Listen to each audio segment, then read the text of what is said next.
But we want to bring Charles KRAUTHAMMER back in as he considers what we have seen here today, the speech that is now being called one of the most radical speeches by some who heard it today.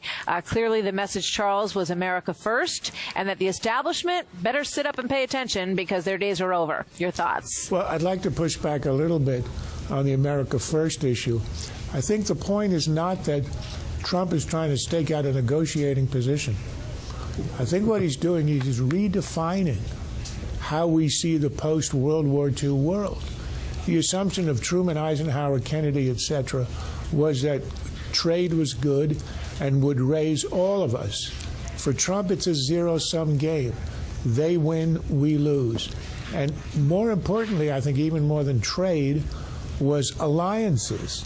What Trump said is that we subsidize the armies of others while our army wears down. But we didn't subsidize the armies of Japan, South Korea, Germany during the Cold War as a matter of altruism. We did it because it's much easier and cheaper to defend our interest, cheaper in blood and in treasure, if there are others who are working on our side. So the idea of alliances was not in magnanimity, the same way the Marshall Plan was not pure altruism. The idea was that we have allies around the world, where we encourage trade around the world, particularly within the free world. It enhances our world. Now, you could argue that Trump is right or wrong, but I think there's no arguing after this speech today that he completely wants to radically redefine the national interest far more narrowly than any president has since at least the Second World War. That is new. That was proclaimed today. Perhaps in practice, Trump will be less radical, but he did say from this day forward, a new vision will govern our land, and that's what he's talking about. Around the world in capitals everywhere, they heard this and they are worried. Right, Charles, but let me just ask you, is there any nuance here? Is there any that maybe he's not against trade, he's against bad trade deals? Is there anything that you're reading into this speech by how it's phrased and delivered that possibly in governing looks differently? Well, I'm sure he will have to soften in governing, because there's no way to undo the structure that the post-Second World War presidents have constructed. But this is a new age beginning. We could be at a point where the old truths, what are called establishment truths, are going to be worn away. But what Trump was doing, he gave a verdict on the last 70 years. And when he says the wealth of our middle class has been ripped from their homes and distributed around the world, that's a way of saying we've been ripped off and the game ends now. Charles, it's Britt. What do you suppose he meant after having said all these things about NATO when he finally said the other day, NATO is very important to me, which struck me as strikingly at variance with what he had seemed to be saying before? How do you interpret that? Well, in that same interview, he said NATO was obsolete.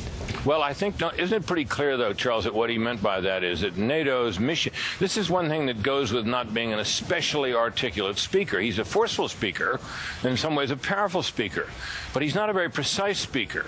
And the more you look at what he has said about NATO, the more it seems, at least possible, that what he's meaning is that NATO's mission statement needs to be updated, that NATO is not really obsolete, but outdated in some respects, and saying that others within NATO who have not maintained their military to the expected level need to do more seems to me to be completely sensible. Now, I'm not saying you're wrong about this, but I wonder if it doesn't turn out that really, in the end, that's what he's looking for. And when he is satisfied on those points, if indeed he is, we will see that NATO stands and is indeed important to him. But Brett, an inaugural address is not off the cuff. It's not an inarticulate man just sort of spewing off or contradicting himself. This is a very well thought out. He spent weeks on this speech. He says he wrote most of it himself. And when you say, we've defended others' nations' borders while refusing to defend our own, We have subsidized the armies of other countries. That's NATO. That's what he's talking about. And he says at the expense of our own. What he sees is zero sum with our allies stealing our wealth, stealing our treasure, and in the end, we spill our blood for them. This is a considered speech. He could have introduced nuance into it. He didn't. I don't think, though, that he's casting judgment on what happened in the post-World War II era. I don't think he's saying the Marshall Plan was a bad idea, or NATO was a bad idea, or Bretton Woods and the international trade was a bad idea. I think he's saying that it doesn't work anymore, that that was the old world order, and it may have worked in those times, but it has changed, and that, for instance, trade that may have benefited in a global world, and we're not just seeing this in the United States, we're seeing this across Europe, we're seeing in other parts of the world, that it has ended up working very much to the disadvantage, he believes, of the United States, and obviously in Britain they believe to the disadvantage of Britain, and similarly with some of the military alliances around the world. Not saying it's right or wrong, but I think he's saying that what may have worked in the 40s and the 50s and the 60s doesn't work in the 2010s, and that we need a new order. And, you know, I have to say, I really strongly disagree with any implication that he's hearkening back to Charles Lindbergh and the America First or that. He's saying that we need to pay attention to this country. Things have gotten out of whack. We've got a lot of people living in this country today who feel disadvantaged by how we're focusing our foreign policy on nation building overseas, how we're focusing our trade policy on deals that benefit other countries over us, and that we need to get things back into a new world order. Look, Charles, go ahead. Final thought. You guys are great interpreters. I wish he'd had you with him when he was writing the speech. He could have just put in half a phrase of what you just said, Chris, and that might have clarified it. I'm not, in the past, this might have worked. It's not working anymore. That's not what he said. Well, he didn't talk about 1945, Charles. You're putting that in there. Well, I'm saying he's redefining what we mean by national interest. And if you're sitting in Kiev today or Tokyo, you're really beginning to wonder and to worry.